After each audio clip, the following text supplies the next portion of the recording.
Good morning, ladies and gentlemen, friends, colleagues of Propak Cape 2020. Really mixed feelings this morning because we should really have been down in Cape Town at the Cape Town International Convention Centre. But due to a global pandemic that nobody could have possibly forecast, Propak Cape 2020 has been postponed and moved to June of 2021. For those of you that don't know me, my name is Gary Corrin. I'm Managing Director of Specialized Exhibitions, a division of the Montgomery Group of companies that organize trade shows around the world. It's been a privilege of mine to be involved with the company for the last 2.5 decades. And in fact, as a young starter, I was at the first show that we held down in Cape Town in March of 2000 at the Good Hope Centre in Cape Town. So in many ways, a bittersweet day, but our focus really is to be positive and see the upside, to really presenting this morning a substantive group of panelists that represent the packaging, food processing, plastics, printing and labeling industries in South Africa. Hopefully through a conversational approach of sharing from some subject matter experts, we can get a few insights into the industries that we're involved in and really get some value out of this morning's session, which should last in the vicinity of about 45 minutes. A few housekeeping items before we dive into the morning itself. On your platform, you will have an opportunity to ask questions in a chat icon. Please feel free to post any questions. We will tackle those as a group of panelists as best as we can. But my esteemed panelists have given us an undertaking that they will, in fact, answer any questions post-webinar and disseminate that information to those that pose those questions that are of interest. All of this information can be tracked and followed at www.propakcape.co.za once the webinar has been completed. Propak Cape as a live event, not happening this year, but we really want to talk about matters, food processing, packaging, plastics, printing and labeling in a context of an environment that is unique, has been very scary in many facets. I know that us as a small staff here in Johannesburg have been quite intimately affected by the COVID virus itself. Myself and a number of my colleagues have contracted and recovered from COVID, and without fail, the rest of our staff here, and we know of a lot of industry players as well, have been affected in one form or another. So with that as a backdrop, I'd really like to introduce our first panelist today. Our first panelist is Dikeledi Mosime. She is the CEO of Tinpak. And I see her smiling at me.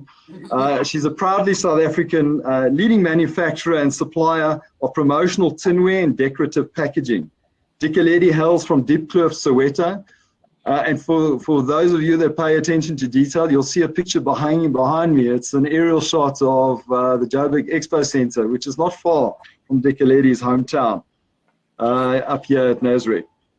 She's also the founder of Green Coaching Networks, a not-for-profit organization focusing on coaching and teaching life skills. Why am I not surprised? A female entrepreneur putting back into the environment around her, as well as corporate management skills to graduates and who are looking to move into the new corporate world. Dikeledi, thank you for joining us this morning. We look forward to hearing some of your insights. But can I start off by perhaps just asking you a question, which I think is most pertinent. What are the challenges of being a female in the packaging industry?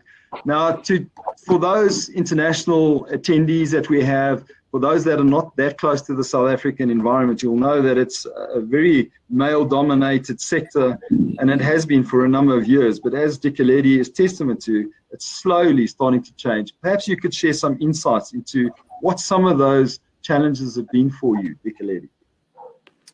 Thank you, and good morning to everybody. And I think you spot on, Gary, by starting with making a point of the biggest challenge being that of domination and, of course, monopolies for various reasons that have contributed to that. And as a starting out entrepreneur, being female, you're looking for access into markets or in getting into businesses that are already established, relationships that are long-standing. And therefore, one of the challenges as a female, it's the question that you'd be looked at: can you supply good quality product? Can you meet the deadlines? Do you have the capacities? So all of those questions tend to pose a challenge to you starting out as a female entrepreneur, and purely because of those long-standing relationships, as mentioned.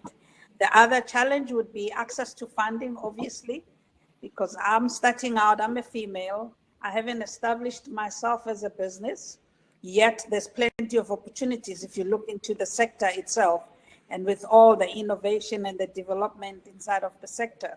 So that is also very critical if we're serious about growing female businesses and giving them a fair opportunity, because you start from a zero base and you're competing with very established businesses that have already built their financial muscle. So that becomes a big challenge for us. And then also competing with cheap imports, obviously us in South Africa, with our expensive resources, expensive labor. We also are a developing market. We therefore are playing catch up when it comes to developed worlds and developed markets that supply some of their products, packaging solutions to our market particularly. So me being a female, small business that's still building up, if I come and present to an opportunity to a customer, obviously I have to compete with those cheap imports that comes into the country. And obviously then I will not come out the winner, because it's not a fair start. They are advanced when it comes to technology and economies of scale, and I'm starting at zero and building up. Dikeledi, if I can just interject there, how did you get into the industry? Because you're outlining some of those challenges, but I know for a fact that, and we were talking about it offline, that you've got some of the top brands in this country as part of your client base. Perhaps you can just share with us just some of your insights into how, firstly, you got into the industry, and then secondly, how you've managed to develop those relationships with some of those big blue chips, because I think that our audience can really tap into that reality. Yes, it's important we outline the challenges, but you've actually overcome some of those. Please share. Yes, true that. The Tin Pack started in 2013 when the business was owned by Nampek, and they decided that promotional packaging wasn't part of their core, and they closed down the business. I then restarted the business, re-employed the people, and with the support of Nampek, started establishing the business. So to date, I have been able to go to it's now, the business is almost 8 years old. And it was more purely just believing in the opportunities, which is one biggest challenge when it comes to women, also thinking big, thinking outside the box, and thinking also of the many possibilities that are available. I looked at it and I know many questions were asked. Why do I think I will revive and grow this business? And I said to them, it just requires determination. It requires innovation. It requires also foresight. And I have been able to apply all of that. And when I go to the customers also, I promise them quality. I promise them, because I understand that when you deal with big brands, one, you need to meet their deadlines. And it's very important to deliver a decent product. It's also very important to understand the required standards. And I have taken the time with my team to understand all of that, so as we don't fail our customers, because it's only in doing things right that this business will grow. and we've invested a lot of effort, time, and money. For an example, the business is ISO certified. We understood that we needed to have that. The business is also FSSC certified. We needed to have that certification in order for us to attract the right customers, as well as to meet their quality standards, and also compliance being critical in the packaging world. So it's a very, very concentrated effort. I knew right at the beginning that if with everything all together, it's been 8 years of work, but eventually you get to achieve the desired goals, and you get to attract the right customers. So it looks like the harder you practice, the luckier you get with time. Eh? Yes. But they say it's not what you do on the practice when you play in the game; it's what you do off-site. No, very much so. Thanks for those insights. Before I let you go, could you just share with me what your sort of wish list would be for young entrepreneurs, and you know, obviously we've been chatting a little bit prior to preparing for this webinar. Not only are you female, you're Black African. You represent the future of different business sectors in our country from our demographic perspective. What advice can you give young entrepreneurs, and what encouragement can you give particularly females? Because we need, and we believe that certainly from our perspective, we need a lot more females in the main sector, in the formal sector of South Africa's economy, to emerge from the informal segments and to be able to do the sorts of things that you've been doing. What advice would you give young starters?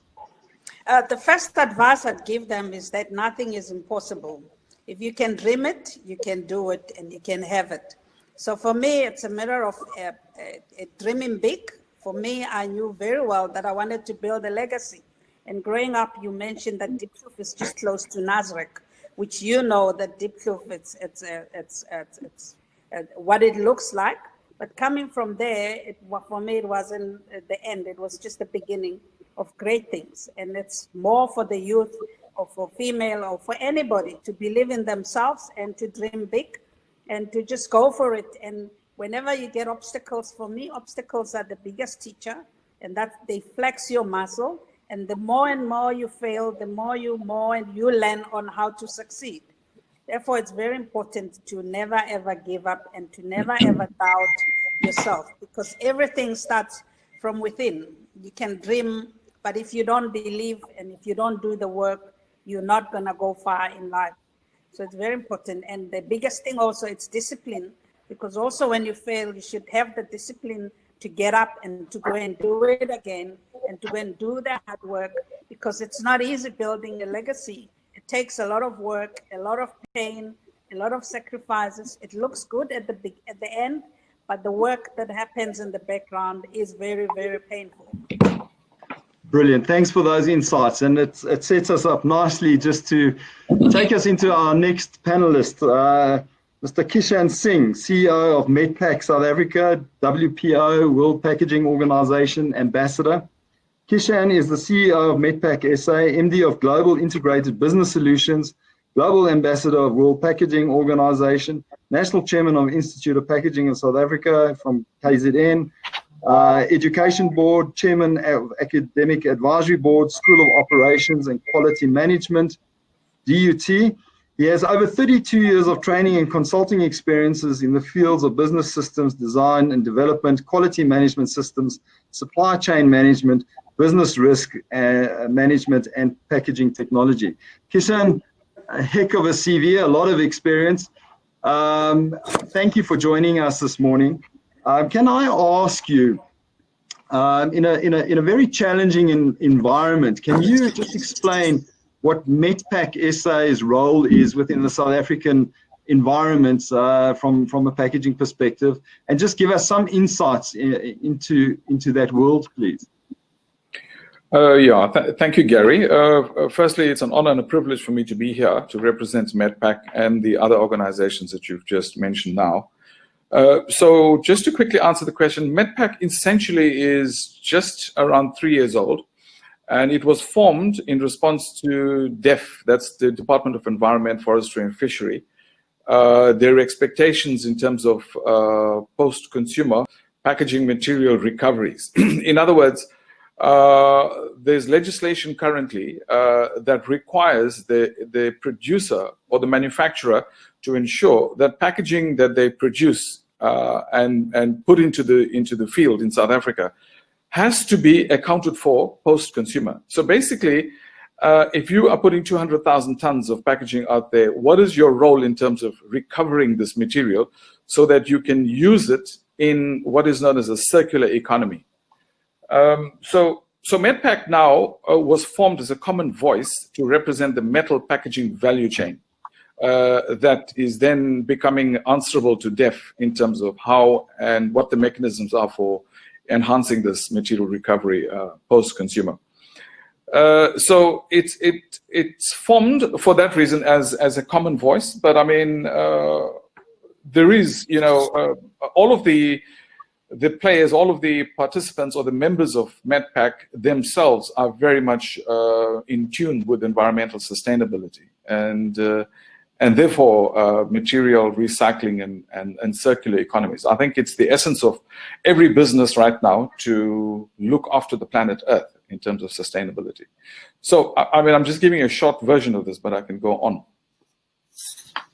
Kishan, I watched recently the documentary by Sir David Attenborough, and it was actually quite a positive statement that he made. And what I enjoyed most about it is we always glass half full type people. His parting shot was, we can actually do something about it. So, packaging is a massive part of human life in terms of, and our next panelist, Mareka, will talk a little bit about that as well. But what is happening in the South African environment around environmental issues? This sounds like an exceptionally positive initiative, but I think it could also be a little bit onerous on some of the packaging producers. Is that a fair assessment? No, 100%. Firstly, that David Attenborough video, if people that are watching this have not seen it, I'd recommend it. It's called A Witness. He's about 94 years old, and in his lifetime, he's witnessed gradually the deterioration of the planet. So, Gary, to contextualize your question, I'm saying we as human beings, over the last 150 years, actually you can take it all the way back to 1780, at the start of the Industrial Revolution, #1. And that is when we started to mass produce. And right now, I'll talk just packaging, from now, we are producing a hell of a lot of packaging, but our roles as responsibility, responsible producers, our roles is really to ensure that whatever we put out into the field, we recover it so that we can reutilize it or channel it into other alternative applications, so that we don't adopt the philosophy of take, make, use, and throw, which is what we've been doing over the last 150 years. It's only in the last, say, 30 years, 25 years, we've adopted this policy of triple bottom line, which is John Elkington actually coined this phrase in the mid-1990s. And this is very, very important that companies, businesses, not only in South Africa, but globally, are starting to realize that for their own sustainability into the future, we've got to understand that raw materials have a finite, there's a finite amount of raw materials on the planet. And the rate at which we take it out, if we can find a way of replenishing it or reutilizing the current materials that are already in circulation, this is it. So DEF is essentially, through the National Environmental Waste Management Act, particularly Section 18, is asking for just this idea, for a full, true circular economy, where we do not become totally dependent on the planet infinitely, but we rather become more responsible about how we utilize natural resources and keep it in circulation rather than take, make, use, and throw into landfill and waste disposal sites. That's not sustainable for sure. Interesting insights, and what is encouraging is that South African and international producers of packaging are prepared to have the difficult conversation. So we commend those efforts, and encourage the Department of Environment and Forestry and Fisheries to continue those conversations, and let's see what we can continue to do in terms of ensuring sustainability. But that takes me into the next question I'd like to pose to you. It's another one of the hats, Kishan, that you wear. Can you just give us, because a lot of us in the packaging industry have heard about WPO, we are aware of it, but could you just tell us a little bit about the World Packaging Organization, your role there, and what some of the initiatives are from the WPO, and why people should potentially from our industry sectors get involved? Yeah, Gary, okay.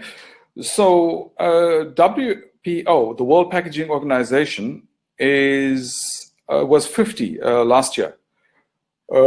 And so over that time, it has gradually become a membership of almost 60 countries across 6 continents.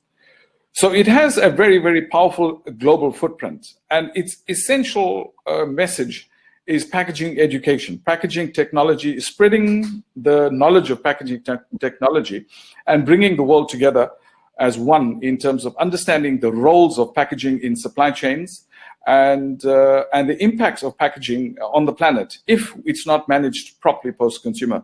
So essentially, the objective of WPO is to create awareness of the importance of packaging, and to also to create awareness of reducing and recycling and recovery. So all of the 6 R's we talk about, where we can use packaging in its most beneficial way, rather than seeing packaging as being a source of litter, which I must say the average consumer does look at it that way. But if you really understand the benefits of packaging and how packaging saves food across the supply chain, it's quite a tremendous thing. So WPO is in existence. South Africa, through the Institute of Packaging South Africa, is a member and has been a member for the past 15 to 20 years. When I was the chairman of IPSA here, I had the good fortune of being part of WPO, and I now sit on that executive as an ambassador of WPO, and my job now is to promote the image of WPO like I'm doing here on this platform. But I do that on global platforms as well. And I'm also responsible for conducting all of the technical training for packaging for WPO across the globe. So in other words, when it comes to packaging technology, the various substrates, the manufacturing techniques, printing methods, barcoding, marketing, branding, and all of that, all of those ideas and concepts I actually physically teach at various countries, universities, and governments now on behalf of WPO. So that, in a nutshell, is WPO and our relationship from IPSA with WPO. Kishan, thank you for those insights. Yeah, very interesting, and long may your work and inputs continue. You've spoken very much from a macro perspective. Dikeledi has spoken to us from an entrepreneurial perspective. Thank you for those insights. I'd now like to introduce our next panelist, Marika Falls from New Media Publications. We are a non-commercial platform today, just in terms of sharing around the Propak Cape brand and packaging and plastics. But I'd like to just thank New Media Publications for sponsoring the platform that we are on today. Friends of Propak and friends of the packaging and food processing industries in South Africa. Marika is an experienced print and digital editor who's passionate about technology, manufacturing, and sustainability. She's been at the helm of the South African food, beverage, and packaging industry magazine, SA Food Review, for 6 years. Marika Falls will talk to us about latest industry trends. And you're going to talk to us from a little bit more of a detailed technical perspective. So the first question, Marika, if you don't mind, I'd like to just take you through. The food industry is continually evolving and looking at healthier processing methods that keep the nutritional value of food and beverage products through the use of processing technologies such as HPP, or high pressure pasteurization, and jet cook technology. What can the food industry expect in terms of sophisticated production technologies that will support the latest trends in food production and packaging? Marika. Thanks, Gary. It's really great to join this panel today. I think we can all agree that consumers are ingredient savvy and they want traceability and supply chain information coupled to ethical and sustainable sourcing. So a big trend for 2021 is how manufacturers will lean on technology to balance consumer demand with regulatory and quality standards. Another important area will be flexibility and the ability to do more with less. So the processing lines of the future must adapt to quickly change to different products and recipes without impacting the flow of the line, and this will be true from the processing to the final packaging stage. COVID-19 will have a significant impact on automation, remote handling and robotics, and manufacturers will be looking at replacing analog devices with sensors and meters that could provide them with remote access to machine controls and shifting to cloud computing as well. So in South Africa and on the continent, there is a real need for digital transformation in the industry and conversely, additional investment in internet infrastructure and digital skills by the private sector as well as government. Thank you for those insights, Mareka. Linked back to the reference that I made with David Attenborough's video that Kishan touched on as well. By 2050, the world's population is predicted to be or to reach 9.1 billion. That's a staggering amount of people. Yeah. This will require an increase of 70% of food availability. Can you just give us a bit of insight into sustainable packaging and practices and new commitments and initiatives in the food and beverage sectors? So I think the primary role of packaging is, of course, to keep food safe, nutritious, and available to consumers and the populace. But with up to 1/3 of food wasted or lost each year, high-performance packaging that must extend shelf life and impact on the high quality of packaging item plays a critical role in delivering food to the people. So packaging today should ideally be made from fully renewable materials, be responsibly sourced, and have a reduced impact on nature. It should also continue towards a carbon neutral production and distribution and enable a resilient food system that is convenient and safe, fully recyclable, and supports an effective recycling system. So for us, there's two areas that is very interested in the food and beverage arena, and that's the use of PET and carton and board. So carton and board is fully renewable and sustainably sourced. This paper-based packaging can meet the need for more safely packaged food for growing populations. And food manufacturers and retailers are increasingly using this product as an alternative in their packaging portfolio. This is, of course, then an important step as well towards a low-carbon circular economy that Kishan spoke about earlier.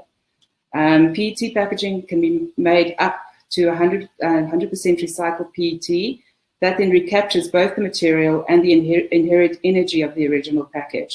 It can also be recycled multiple times. So PET is definitely a winning combination all around. Petco has a slogan which sort of resonates with all of us, and that says plastic bottles are not trash.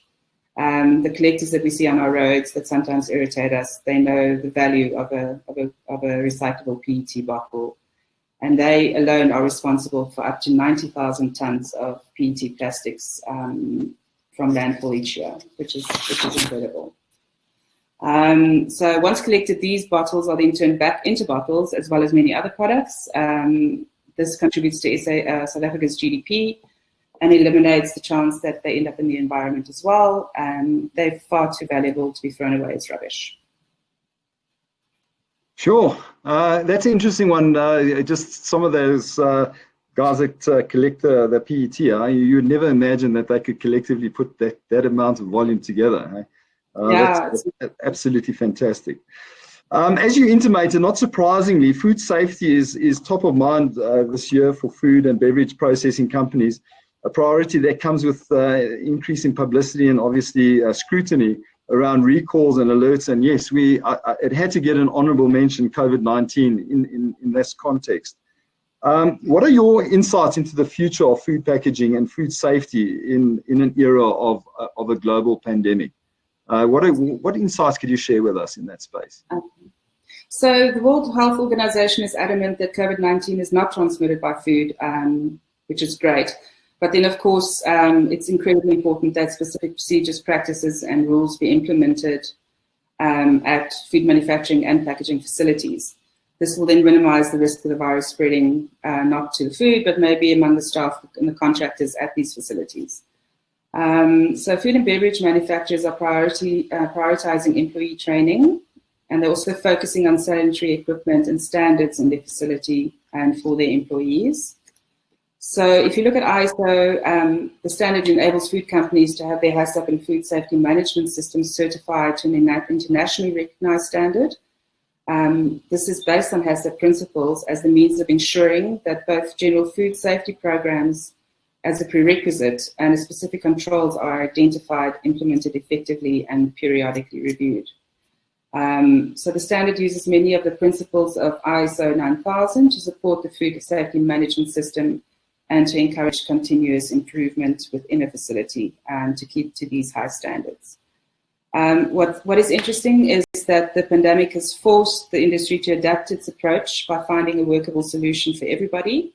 So we're seeing a lot of virtual training that defines the future of food safety training, while workable sanitizing of equipment and staff health at ground level remains a priority.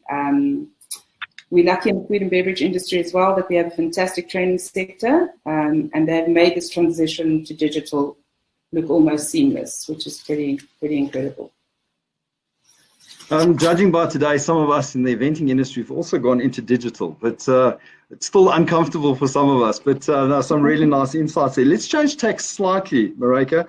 Propak Cape and Africa obviously have, in terms of the packaging side, represents pharmaceutical and cosmetics packaging interests. So in the same way that consumers want traceability from their food ingredients that you've discussed with us and personal care and cosmetics industries, clean, safe and proven ingredients are in high demand. What are some of the latest trends in the pharmaceutical and cosmetics packaging from a packaging design or labeling or QR codes? Can you just talk to us a little bit about those two sectors?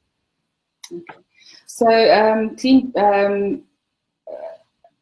it's very evident in the clean beauty movement, especially, and consumers are again a lot more knowledgeable about possible irritations caused by synthetic ingredients, fragrances, and the use of preservatives, for instance, in a product. So they're reading their label carefully, and this is a habit that they actually picked up from the grocery aisle. There's a host of apps and websites developed specifically to support consumers to better understand and decode the INCI list of their products. And it places a great emphasis on labeling and scanning barcode technologies such as QR codes. So these types of resources would make people more aware of what they're buying, which is the ultimate goal of that. So current pharma industry trends include serialization and a surge in demand for complementary healthcare. This is, of course, as a result of COVID-19.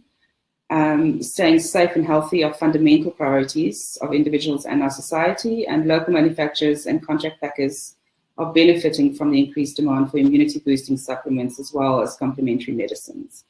We've also seen a host of new vitamins and minerals introduced to the market. If you look at serialization, governments globally are taking action against pharmaceutical counterfeiting by implementing serialization requirements.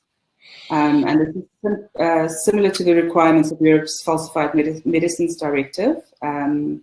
So our country will soon be joining the global fight against counterfeit medicine with the promulgation of track and trace regulations, which is then, of course, centered on serialization. These regulations will also be phased in by providing manufacturers with enough time for adequate preparation, and the compliance date on this would be 2021. Well, I think the long and the short of it is, as South Africans, we actually, and consumers, we're actually starting to pay attention to some of the detail, aren't we? And I think with access to digital platforms like we have now, we can ask some pertinent questions. One last question for you, just to close out your insights, Marika. When it comes to personal care and cosmetics packaging, sustainability is a huge driver, yet it's a tricky area for local brands as sustainability trends go hand in hand with premiumization. What is your take on going beyond sustainable packaging and responsible and ethical sourcing and transparency into the supply chain in particular? So premium skin brands especially are transitioning to post-consumer plastic, bioplastics, biocopolyester for their primary packaging. But some of this packaging is, of course, sourced overseas. So to date, the biggest eco-aligned news from South Africa is the launch of a locally produced 70% biodegradable and 100% recyclable cosmetics packaging. This is by a KwaZulu-Natal packaging manufacturer. And this can be really a game changer for the cosmetics and beauty brands. So they don't need to look at international suppliers any longer. Coupled to this is ethical sourcing, again, and transparency in the supply chain. And when it comes to packaging and also the formulation of an actual product. So to meet market demands, beauty and personal care manufacturers should actually implement full transparency in their supply chain to assure consumers that their products are made with minimal risk and the highest possible standards. So the focus on both food and the pharma industry and cosmetics would be clean, safe, quality, ethical products, safe for consumers and safe for the environment. Marika, thanks for those insights. They say that the psychologists say that you get a window of opportunity to retain people's attention for around about 45 minutes before you start losing them. I think when I talk to the Propak team, that comes down to about 12 minutes. But that being said, we've been bombarded with some questions, and if you allow me, it gives us about 8 minutes, 7-8 minutes, just to put a couple of questions across. And you need to bear with me, not being a subject matter expert in packaging, but rather from an inventing perspective. I've just taken from the sort of man in the street perspective. A lot of the questions coming back are around this issue of recyclable versus biodegradable packaging and some of those trends. Can I put that out to the panelists? Just what are the views around that? Because it all ties into the environment, it ties into sustainability. There's very little resistance in terms of wanting to achieve that. But what are the realities out there on the floor of a manufacturing type environment in terms of recyclable packaging and biodegradable packaging? Kishan, maybe we can just hear an insight or two from you to start. Yeah, Gary, so I spoke about the 6 R's earlier, and essentially material. Remember, every single packaging material that we have, whether it's paperboard, glass, plastic, or metal, is ultimately coming out of the planet Earth. So what we need to do is, when we manufacture packaging, we need to have an intelligent mechanism to recover it. So if we can do that and bring it back into the manufacturing cycle, we would say we are able to recycle that, okay, or recover it or reuse it. You see, there's a very strong chance that materials may not necessarily end up in the same cycle as the packaging material. But for instance, with metal, it's possible that you could take the can or the beer can or the beverage can and reconstitute it back into a beverage can, or it could find its way into aluminium windows or aluminium doors, or in the automotive industry or whatever. So that's that. What was the other word you used? You used biodegradable. Biodegradable. Bio means through living organisms. Degradable means bringing down to constituent elements or raw materials. So biodegradable means that you are able to, the packaging material is able to find its way back into the planet. So there's a big difference between biodegradable and compostable and things, and I don't think we have enough time to go through all of that here. But I'm seeing a lot of very good questions on this chat as well. So I think what we need to do, Gary, is have a look at all of these questions, group them, and then probably answer them through an email conduit. But for now, I mean, just as an overview, South Africa puts, I'm not sure if people are aware that there's almost 3.6 million tons of packaging material every year that goes into South Africa. And roughly about 58% of that is recovered. I'm just quoting BMI, that's the research organization that does most of our statistical data, packaging statistical data in South Africa.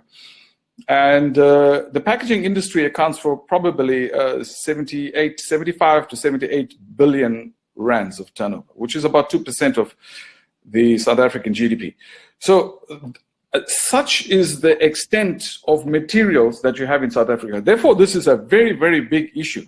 The question of recycling, recovering material is absolutely paramount in South Africa. This is why it's become a government issue with DEF and Section 18 and Section 28.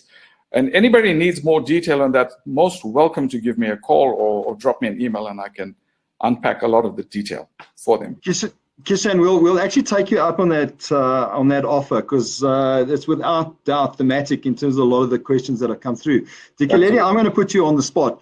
You run a business, you run a successful business, you do packaging for multinational companies. How do you balance the reality? You have expectations of these big multinational companies. If you don't deliver, you'll be cut. You're gone. You're out of the supply chain. You need to balance all of these sorts of realities while running a business and paying your staff and literally feeding people as part of that process. How do you, in terms of your business, go about trying to achieve that balance? It would be nice just to hear some of your insights. I think I have an advantage that I came from a big corporate.